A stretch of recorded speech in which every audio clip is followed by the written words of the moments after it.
আচ্ছা, আজকে আমরা বৃত্ত সম্পর্কে উপপাদ্য নিয়ে কিছু আলোচনা করব। এই চ্যাপ্টারে বৃত্তের কিছু বেসিক থিওরি, প্রপার্টি, কিছু ফর্মুলা আছে যেগুলো আমরা বৃত্ত রিলেটেড উপপাদ্য প্রমাণ করার জন্য ইউজ করব। আচ্ছা, তাহলে বৃত্ত সম্পর্কিত উপপাদ্য বোঝার আগে আগে বুঝতে হবে যে বৃত্তটা কি জিনিস। আচ্ছা, নর্মালি আমরা কি জানি, একটা রাউন্ড ফিগার যার মাঝখানে একটা কেন্দ্র থাকে, সেটাকে আমরা বৃত্ত বলি। আচ্ছা, এটা তো হলো normal basic definition. Actual definition যদি আমরা বইয়ের ভাষায় বলতে চাই, সেটা হলো একটা বক্রক্ষেত্র বক্রক্ষেত্র একটি বিন্দুকে কেন্দ্র করে তৈরি হয়। একটা বিন্দুকে কেন্দ্র করে তৈরি হওয়া বক্রক্ষেত্র, যার প্রত্যেকটি পয়েন্ট মানে এই যে যে বক্রক্ষেত্রের উপর আমি যে পয়েন্টই নিই না কেন, এই পয়েন্টটা, এই মাঝখানের যে বিন্দুটা এর থেকে সমদূরবর্তী। মানে এই বক্রক্ষেত্রে এনি পয়েন্ট, আমি যে কোনো জায়গা থেকে যদি পয়েন্ট তুলি, তাহলে সেই পয়েন্টটা এই মাঝখানের পয়েন্ট এটার থেকে সমদূরবর্তী হবে। এই যে যে ক্ষেত্রটা, এটাকে আমরা বৃত্ত বলবো। মানে আমরা যদি এইটা আঁকি, দেখো এটাও কিন্তু বক্রক্ষেত্র, আর এটা একটা বিন্দুকে কেন্দ্র করে হয়েছে, কিন্তু এখান থেকে এর যা ডিস্টেন্স, এখান থেকে নিশ্চয়ই সেম ডিস্টেন্স নয়। সেম ভাবে এখান থেকে এটার সেম ডিস্টেন্স নয়। তাহলে এটা একটা বক্রক্ষেত্র হলো, কিন্তু এটা বৃত্ত হলো না। তাহলে বৃত্ত হওয়ার কন্ডিশন কি? কেন্দ্র থেকে ওই বক্রক্ষেত্রের যে কোনো বিন্দুর ডিস্টেন্স সেম হতে হবে। তাহলে এই যে যে ক্ষেত্রটা হলো, এটাকে আমরা বৃত্ত বলি। ঠিক আছে, এবার বৃত্তের কিছু প্রপার্টি আছে, সেই প্রপার্টি গুলো দেখতে হবে। কি? আচ্ছা, যদি একটা বৃত্ত অঙ্কন করি, স্মুথ হলো না, বাট আশা করি তোমরা বুঝে যাবে। এই যে মাঝের যে পয়েন্টটার কথা আমরা বললাম, যে পয়েন্ট থেকে বক্রক্ষেত্রের যে কোনো পয়েন্টই সমদূরবর্তী, এই পয়েন্টটাকে বলা হয় বৃত্তের কেন্দ্র। এটাকে বলে বৃত্তের কেন্দ্র। ঠিক আছে, এবার আরো কিছু প্রপার্টি আমরা দেখবো এখানে, আরো কিছু বৃত্তের অংশ। আচ্ছা, এবার দেখো, এই কেন্দ্র থেকে যদি বৃত্তের যে কোনো বিন্দুর উপর যদি একটা রেখা অঙ্কন করি, এই যে রেখাটা অঙ্কন করলাম, এই রেখাটাকে বলে বৃত্তের ব্যাসার্ধ। বৃত্তের ব্যাসার্ধ। এবার আমরা যদি বৃত্তের এক প্রান্ত থেকে আর এক প্রান্ত অব্দি যদি কোনো রেখা অঙ্কন করি, এটা, তাহলে এটাকে বলা হয় বৃত্তের ব্যাস। তাহলে কি হলো, বৃত্তের এক বিন্দু থেকে যদি আর এক বিন্দুর উপর যদি কোনো রেখা অঙ্কন করি, তাহলে সেই রেখাটাকে বলা হয় বৃত্তের ব্যাস। আর যদি কেন্দ্র থেকে বৃত্তের কোনো বিন্দুর উপর রেখা অঙ্কন করি, এটা হতে পারে, এটা হতে পারে, এটা হতে পারে, এটা হতে পারে, এনিথিং, বৃত্তের কেন্দ্র থেকে বৃত্তের আহ বক্রক্ষেত্রের যে কোনো বিন্দুর যে রেখা অঙ্কন করা হয়, সেটাকে বৃত্তের ব্যাসার্ধ বলে।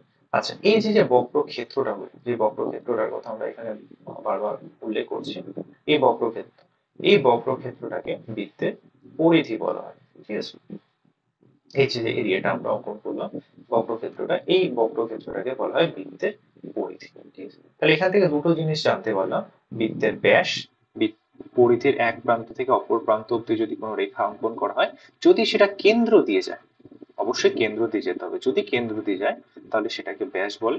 আর ব্যাসের যে অর্ধেক, সেটাকে অবশ্যই আমরা ব্যাসার্ধ বলবো। ব্যাসের অর্ধেক মানে ব্যাসার্ধ। মানে কেন্দ্র থেকে বৃত্তের পরিধির উপর যে কোনো লাইন এনি লাইন, সেটাকে আমরা বলবো ব্যাসার্ধ। আচ্ছা, তাহলে দুটো জিনিস জানতে পারলাম এখানে, ব্যাসার্ধ আর ব্যাস। আচ্ছা, নেক্সট আমরা যেটা দেখবো, এবার এটা যে আমরা একটা লাইন অঙ্কন করলাম, এবার লাইনটা কেন্দ্র দিয়ে গেল। আচ্ছা, কেন্দ্র ছাড়াও তো লাইন যেতে পারে। মানে এটা যদি কেন্দ্র হয়, আমি তো কেন্দ্রের বাইরেও রেখা অঙ্কন করতে পারি। মানে আমি এটার কথা বলছি, বৃত্তের পরিধির এক বিন্দু থেকে আর এক বিন্দুর উপর রেখা অঙ্কন করার কথা হচ্ছে। তাহলে এটাও তো হতে পারে, কেন্দ্র দিয়ে তো নাও যেতে পারে। তাহলে এই যে যে রেখা অঙ্কন করলাম, এটাকে বলে বৃত্তের জ্যা। এটাকে বৃত্তের জ্যা বলা হয়। তাহলে জ্যাটা বৃত্তের পরিধির একটা বিন্দু থেকে আর একটা বিন্দুর উপর যাচ্ছে, কিন্তু এটার ক্ষেত্রে আমাকে কেন্দ্র দিয়ে যেতে হবে, এর কোনো মানে নেই। কিন্তু দেখো এটা, কিন্তু আমাদের ব্যাসের ক্ষেত্রে কি ছিল? ব্যাসের ক্ষেত্রে এই রেখাটাকে অবশ্যই কেন্দ্র দিয়ে যেতে হচ্ছে, কেন্দ্র দিয়ে গেলে সেটাকে আমরা ব্যাস বলতে পারছি। কিন্তু একটা জিনিস খেয়াল করো, এই যে যেটা গেল, এটাও তো একটা জ্যা। পরিধির এক প্রান্ত থেকে আরেক প্রান্ত অব্দি যেতে গেলেই তো সেটা জ্যা হয়। তাহলে এখান থেকে বোঝা গেল যে ব্যাস অ্যাকচুয়ালি একটা জ্যা। কিন্তু এর একটা স্পেশাল প্রপার্টি রয়েছে ব্যাস, সেটা কি? এটা কেন্দ্রবিন্দুগামী। এটা কেন্দ্রবিন্দুগামী। কেন্দ্রবিন্দুগামী। কিন্তু জ্যাটা কেন্দ্রবিন্দুগামী হতে হবে এর কোনো মানে নেই, কিন্তু ব্যাসটা কেন্দ্রবিন্দুগামী, এইটুকুই বোঝা গেল এখান থেকে। তাহলে এখান থেকে জ্যা বুঝতে পারলাম, আর ব্যাস আর জ্যার মধ্যে একটা রিলেশন বোঝা গেল, যে সব ব্যাসই জ্যা, কিন্তু সব জ্যা ব্যাস নয়। কেন? জ্যাগুলো কেন্দ্রবিন্দু থেকে যাবে না, অন্য যে কোনো জায়গায় যেতে পারে, কিন্তু ব্যাসগুলোকে অবশ্যই কেন্দ্র দিয়ে যেতে হবে। তাহলে এখান থেকে দুটো পয়েন্ট ক্লিয়ার হলো। আচ্ছা, এবার আরো কিছু প্রপার্টি রয়েছে, যেমন যদি একটা বৃত্ত অঙ্কন করি,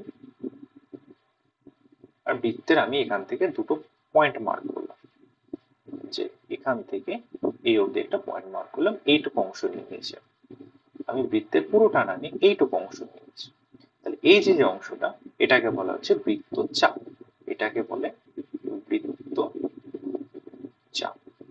তাহলে আমি বৃত্তের থেকে যদি একটা স্পেসিফিক সেকশন কেটে নিই, তাহলে ওই সেকশনটাকে বলা হয় বৃত্তচাপ। আচ্ছা, এবার আমরা বৃত্তের কিছু প্রপার্টি দেখব, যেটা এই চ্যাপ্টারের অন্তর্গত। আচ্ছা, তাহলে নেক্সট স্লাইডে যাওয়া যাক। আচ্ছা, প্রথমে দেখো এখানে একটা প্রপার্টি বলেছে, এখানে একটি বৃত্তের দুটি সমান দৈর্ঘ্যের জ্যা সমান দৈর্ঘ্যে চাপ ছিন্ন করে এবং কেন্দ্রে সমান কোণ উৎপন্ন করে। মানে আমরা জ্যা দেখলাম, জ্যা বুঝতে পেরেছি আমরা। তাহলে আমরা যদি একটি বৃত্তের সমান দৈর্ঘ্যের জ্যা, মানে একটা বৃত্ত যদি অঙ্কন করি, আর বৃত্তে যদি সমান দৈর্ঘ্যের জ্যা ধরলাম, এই একটা জ্যা নিয়েছি, আর একটা জ্যা ধরলাম এটা, ধরলাম এই দুটো জ্যা সমান দৈর্ঘ্য। তাই সমান দৈর্ঘ্যের জ্যা, দেখো এখান থেকে এই অবধি একটা বৃত্তচাপ গঠন করেছে, আর এটা এখান থেকে এই অবধি একটা বৃত্তচাপ গঠন করেছে। তাহলে এখানে কি বুঝতে পারলাম? সমান দৈর্ঘ্যের জ্যা সমান দৈর্ঘ্যের চাপে ছিন্ন করে। তাহলে দেখো এই যে যে চাপটা আর এই চাপটা সেম হওয়ার কথা। কেন? এই দুটো জ্যা সেম। জ্যা যদি সেম হয়, তাহলে জ্যা দ্বারা সৃষ্ট যে চাপটা, এই চাপটা আর এই চাপটা, এই দুটো সেম হবে।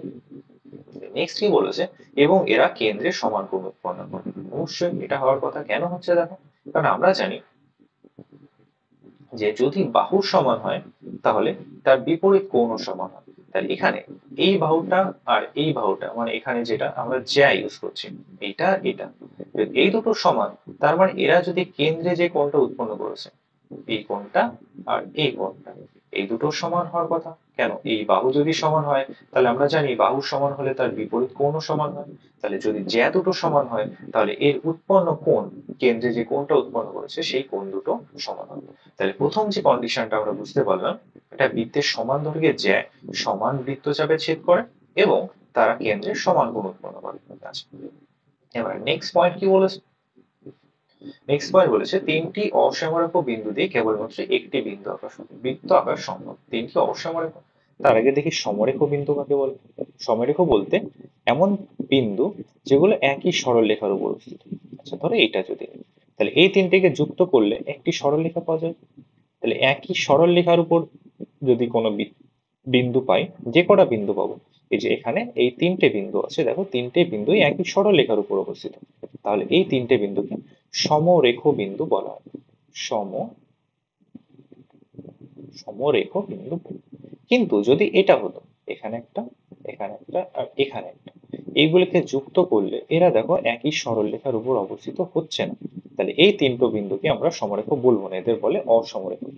তাহলে এখানে বলেছে তিনটি অসমরেখ বিন্দু দিয়ে কেবলমাত্র একটি বৃত্ত আঁকা সম্ভব। আচ্ছা, তাহলে এটা আশা করি বোঝা যাচ্ছে একটি বৃত্ত কেন। কারণ এখানে যদি আমরা তিনটে অসমরেখ বিন্দু নিয়ে ধরলাম, এই একটা, এই একটা, এই একটা, আর এটাতে এই তিনটে বিন্দু থাকবে, এরকম একটা মাত্র বৃত্ত আঁকা পসিবল। দেখো এইভাবে যদি যুক্ত করি, তাহলে এখানে একটাই রাউন্ড আসবে। এখান থেকে আমি কখনোই দুটো বৃত্ত আঁকতে পারবো না। তাহলে তিনটি অসমরেখ বিন্দু দিয়ে কেবলমাত্র একটি বৃত্ত আঁকা সম্ভব, তাছাড়া আর এক্সট্রা কোনো বৃত্ত এখান থেকে আমরা আঁকতে পারবো না। তাহলে এখান থেকে দুটো কন্ডিশন আমরা বুঝতে পারলাম। নেক্সট স্লাইডে কি আছে, দেখো একটা উপপাদ্য আছে। এটা মাধ্যমিকের জন্য খুব ইম্পর্টেন্ট। কি বলেছে, ব্যাস নয় এমন কোনো জ্যায়ের উপর বৃত্তের কেন্দ্র থেকে লম্ব অঙ্কন করলে। আচ্ছা, ব্যাস নয় এমন কোনো জ্যা, একটু আগে দেখেছিলাম যে ব্যাসও একটা জ্যা হবে, কিন্তু এখানে বলে দিয়েছে এমন একটা জ্যা নেবো সেটা ব্যাস নয়, তাহলে ব্যাসটা কেন্দ্র দিয়ে যাওয়া যাবে না। আচ্ছা, অন্য যে কোনো রেখা হতে পারে। তাহলে কি বলেছে, যদি একটা বৃত্ত নিই আমি, আচ্ছা বৃত্তে ধরলাম এটা কেন্দ্র, তাহলে ব্যাস নেওয়াটা জ্যা, মানে আমি এটা নিচ্ছি, এটা একটা জ্যা। পরিধির একটা বিন্দু থেকে আর একটা বিন্দুতে গেলেই সেটা জ্যা হয়ে যায়। আচ্ছা, ব্যাস নেওয়া একটা জ্যা ধরলাম। আচ্ছা, ধরলাম বৃত্তের যে কেন্দ্রটা সেটা হচ্ছে ও, আর আমি একটা জ্যা নিলাম সেটা হচ্ছে এ বি। আচ্ছা, এবার বলেছে জ্যায়ের উপর বৃত্তের কেন্দ্র থেকে লম্ব অঙ্কন করলে। আচ্ছা, বৃত্তের কেন্দ্র থেকে আমি এখানে একটা লম্ব অঙ্কন করছি, ধরলাম এটার নাম হচ্ছে ও, ও সি।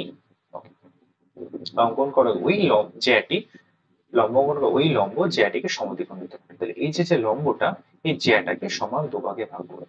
তাহলে আমি যদি এখান থেকে ও সি লম্ব এবি করি, মানে এই ওসিটা যদি এবির উপর লম্ব হয়, তাহলে এই লম্বটা এই এবি জ্যাটাকে সমদ্বিখণ্ডিত করবে। মানে কি, এই এসিটা যা হবে এই সিবিটাও তাই হবে, মানে এইটুকু অংশ যা হবে এইটুকু অংশ তাই হবে, মানে সমান দুভাগে ভাগ করবে।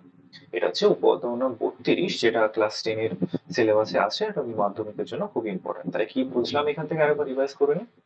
ব্যাস না এমন কোনো জ্যা, ব্যাস না এমন কোনো জ্যা, এটা নিয়েছি, ঠিক আছে, ব্যাস হওয়া যাবে না। এরপর বৃত্তের কেন্দ্র থেকে যদি লম্ব অঙ্কন করা হয়, তাহলে ওই লম্বটি জ্যাটিকে সমান সমদ্বিখণ্ডিত করবে। মানে ওসি যদি এবির উপর লম্ব হয়, তাহলে বলতে পারি এই জ্যাটা দুভাগে ভাগ হয়ে যাবে, মানে এসি যা হবে এইটুকু যা হবে এই অংশটাও তাই হবে। আচ্ছা, আশা করি বুঝতে পেরেছো। নেক্সট স্লাইডে কি আছে দেখি। আচ্ছা, উপাদান নম্বর 33 আছে, সেটা কি বলেছে, ব্যাস নয় এরূপ কোনো জ্যাকে। আবার ব্যাস নয় এরূপ কোনো জ্যা, তাহলে একটা বৃত্ত আঁকি। এখানেও ব্যাস নিতে বলেনি, ব্যাস নয় এরকম কোনো জ্যা ইউজ করেছে। তাহলে আমি বৃত্তের কেন্দ্র ধরলাম এটা, আর ব্যাস নয়টা জ্যা ধরলাম এটা। আচ্ছা, এটাকে একটু নাম দিয়ে দিই। তাহলে এটাকে যদি আমি ও ধরি, এটাকে আমি এ বি বললাম, ঠিক আছে, ব্যাস নয় কোনো জ্যা। যদি বৃত্তের কেন্দ্রগামী কোনো সরলরেখা সমদ্বিখণ্ডিত করি, আচ্ছা ধরলাম এখান থেকে বৃত্তের কেন্দ্রগামী একটা সরলরেখা, এটা বৃত্তের কেন্দ্রগামী সরলরেখা, এটা বৃত্তকে জ্যাটিকে সমদ্বিখণ্ডিত করেছে, মানে এটাকে দুভাগে ভাগ করেছে। যদি দুভাগে ভাগ করে, তাহলে আমি কি বলতে পারবো, তাহলে এই যে সরলরেখাটা এটা এই জ্যার উপর লম্ব হবে। তার মানে কি আছে, যদি এই সরলরেখার জন্য এসি ইকুয়াল টু সিবি হয়, মানে এমন একটা সরলরেখা পেলাম কেন্দ্রগামী সরলরেখা যেটাই জ্যাটিকে সমদ্বিখণ্ডিত করেছে, তাহলে এটা ইমপ্লাই করবে যে এই ওসিটা এ বি এর উপর লম্ব। আচ্ছা, একটু আগে ঠিক এর উল্টোটা দেখলাম না, যে লম্ব হলে সমদ্বিখণ্ডিত হবে, এটা কি দেখলাম, সমদ্বিখণ্ডিত হলে লম্ব হবে। তো এই দুটো বলতেই মাধ্যমিকের জন্য খুব ইম্পর্টেন্ট। তাহলে কি বুঝলাম, যদি বৃত্তের কেন্দ্রগামী কোনো সরলরেখা জ্যাকে যদি সমদ্বিখণ্ডিত করে, তাহলে এই সরলরেখাটি জ্যার উপর লম্ব হবে। ঠিক উপপাদ্য নম্বর 32-এর উল্টো ভার্সনটা। আশা করি এটাও ক্লিয়ার হয়েছে। আচ্ছা, নেক্সট প্রপার্টি কি আছে, বৃত্তের বৃহত্তম জ্যা হলো ব্যাস। আচ্ছা, আমরা এই যে একটু আগে কথা বলছিলাম জ্যা আর ব্যাসের একটা রিলেশন নিয়ে, মানে দেখো জ্যা যদি আঁকি, মানে জ্যা হলে কি বৃত্তের পরিধির এক বিন্দু থেকে আর এক বিন্দুর উপর যেতে হয়, এটা এটা এটা এনিথিং, তুমি যে রেখাই নেবে না কেন সবই হচ্ছে একটা জ্যা। কিন্তু বলেছে বৃত্তের বৃহত্তম জ্যা হলো ব্যাস। আচ্ছা, যে জ্যাগুলো আমি আঁকছি তার মধ্যে এই জ্যাটাই কি সব থেকে বড়? দেখো বাকি যাই আঁকবো না কেন এর থেকে একটু হলেও তো ছোট হচ্ছে, এর থেকে যেটাই আঁকবো এর থেকে ছোট হচ্ছে। তাহলে সব থেকে বড় যে জ্যাটা হচ্ছে সেটা এটা কোথা দিয়ে যাচ্ছে, কেন্দ্র দিয়ে যাচ্ছে। আর এই কেন্দ্রগামী জ্যাকে আমরা কি বলি, ব্যাস বলি। তাহলে এখান থেকে কি প্রমাণ হলো, যে বৃত্তের বৃহত্তম জ্যা হলো ব্যাস। তাহলে এখান থেকে একটা কন্ডিশন আমরা পেলাম। আচ্ছা, নেক্সট প্রপার্টি কি বলেছে, কোন বৃত্তের দুটি সমান জ্যা কেন্দ্র থেকে সমদূরবর্তী। দুটো সমান জ্যা যদি, আচ্ছা দেখো, ধরো দুটো সমান জ্যা আমি ইউজ করছি, তাহলে এই একটা আর এই একটা, দুটো সমান জ্যা নিয়েছি, মানে যদি এ বি নাম দিই, এ বি, ধরো সিডি নাম দিলাম, তাহলে ধরলাম এ বি ইকুয়াল টু হচ্ছে সিডি, মানে এই জ্যা দুটো সমান। তাহলে যদি সমান হয়, তাহলে এই প্রপার্টি থেকে কি বলছে, যে যদি দুটো জ্যা যদি সমান হয়, তাহলে এই জ্যা দুটো কেন্দ্র থেকে সমদূরবর্তী, মানে এই যে যে ডিস্টেন্সটা যা হবে এই ডিস্টেন্সটাও তাই হবে। তাহলে এখান থেকে যদি বলতে পারি, তাহলে এটা যদি ও নিই, তাহলে ও, এটা যদি ই আর এফ নাম দিই, তাহলে আমি এখান থেকে কি বলতে পারছি, যদি A B equal to C D হয় তাহলে এখান থেকে বলতে পারবো O E equal to O F. তাহলে এখান থেকে এই প্রপার্টিটা পাচ্ছি। তাহলে যদি সমান জ্যা, যদি জ্যা দুটো সমান হয় তাহলে তারা কেন্দ্র থেকে সমান ডিস্টেন্সে অবস্থিত হবে। এখান থেকে এটার ডিস্টেন্স যা হবে এখান থেকে এটার ডিস্টেন্সও তাই হবে। এই প্রপার্টি গুলো মোস্টলি আমরা শর্ট যে অঙ্কগুলো করব সেখানে ইউজ করব এই প্রপার্টি গুলো। আচ্ছা, তাহলে এটা আশা করি বোঝা গেল। আচ্ছা, নেক্সট প্রপার্টি কি বলেছে, কোন বৃত্তের জ্যায়ের লম্ব সমদ্বিখণ্ডক ওই বৃত্তের কেন্দ্রগামী। লম্ব সমদ্বিখণ্ডক কি বলেছে? আচ্ছা, যদি আমি একটা বৃত্ত আঁকি, বৃত্তটা একটু লিখে গেল। আচ্ছা, বৃত্তের কি বলেছে, বৃত্তের জ্যায় লম্ব সমদ্বিখণ্ডক, মানে একটা জ্যা নিলাম, এ বি নাম দিলাম এটা, আর ধরলাম বৃত্তের কেন্দ্র। বৃত্তের জ্যাটির লম্ব সমদ্বিখণ্ডক, মানে এখান দিয়ে যদি একটা লম্ব আঁকি, যেই লম্বটা এই জ্যাটাকে দুভাগে ভাগ করেছে, তাহলে ওই লম্বটা বৃত্তের কেন্দ্র দিয়ে যেতে হবে, আর কোনো অপশন নেই। মানে কি, যদি কোনো একটা লম্ব অঙ্কন করে আমি, যে কোনো লম্ব, লম্বটা যদি জ্যাটাকে সমদ্বিখণ্ডিত করে তাহলে এই লম্বটা অবশ্যই এই কেন্দ্র দিয়ে যেতে হবে। কেন্দ্রগামী হলেই সেই লম্ব সরলরেখাটা জ্যাটিকে সমদ্বিখণ্ডিত করবে।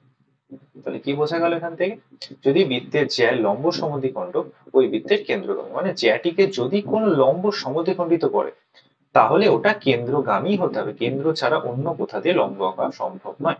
মানে যদি এরকম তুমি চেষ্টা করো লম্ব আঁকা, দেখো একমাত্র এই পজিশন ছাড়া বৃত্তের আর কোনো পজিশন থেকে লম্ব আঁকা সম্ভব নয়। ধরো এখান থেকে আমি লম্ব আঁকলাম, কিন্তু আঁকলে লম্বটা হচ্ছে, কিন্তু জ্যাটা দেখো সমদ্বিখণ্ডিত হচ্ছে না, এটা ছোট এটা বড় হয়ে গেছে। কিন্তু সমদ্বিখণ্ডিত করা মানে কি, মাঝ বরাবর ছেদ করতে হবে। মাঝ বরাবর যেতে গেলে একমাত্র পসিবিলিটি হলো সেটাকে আমাকে অবশ্যই কেন্দ্র দিয়ে যেতে হবে। নাহলে আমরা লম্ব অঙ্কন, এখানে দেখো লম্ব অঙ্কন করতে পারছি, অবশ্যই লম্ব অঙ্কন করা যায়, কিন্তু লম্ব অঙ্কন করলে এটা সমদ্বিখণ্ডিত হচ্ছে না, এখানে ছোট এখানে বড় হচ্ছে, এখানে ছোট এখানে বড় হচ্ছে, কিন্তু লম্বটা হচ্ছে সমদ্বিখণ্ডিত হচ্ছে না। মানে লম্বটা হচ্ছে সমদ্বিখণ্ডিত হচ্ছে না, তাহলে দুটোকেই যদি একসাথে হতে হয় তাহলে সেটাকে বৃত্তের অবশ্যই কেন্দ্রগামী হতে হবে। এই রেজাল্ট থেকে এটাই বুঝতে পারলাম। তাহলে কোনো জ্যাকে যদি কোনো লম্ব সমদ্বিখণ্ডিত করে তাহলে লম্বটা অবশ্যই সেটা বৃত্তের কেন্দ্র দিয়েই যেতে হবে। এটা এই থিওরি থেকে বোঝা গেল। আচ্ছা, এই যে যে চ্যাপ্টারটা দেখলাম, এই চ্যাপ্টারে মোটামুটি এই থিওরি গুলোই আছে, যেটা দিয়ে আমরা এরপরে কিছু শর্ট অঙ্ক করব। আর এখান থেকে যে উপপাদ্যগুলো বললাম, উপপাদ্য নম্বর 32 আর 33, এটা মাধ্যমিকের সিলেবাসের জন্য খুব ইম্পর্টেন্ট। তো আহ, আজকের ভিডিওতে এইটুকুই, আশা করি কিছুটা ক্লিয়ার হয়েছে। বাকিটা তোমরা এটা রিভাইজ করে বইতে পড়ে নিও, আশা করি বাকিটা ক্লিয়ার হয়েছে।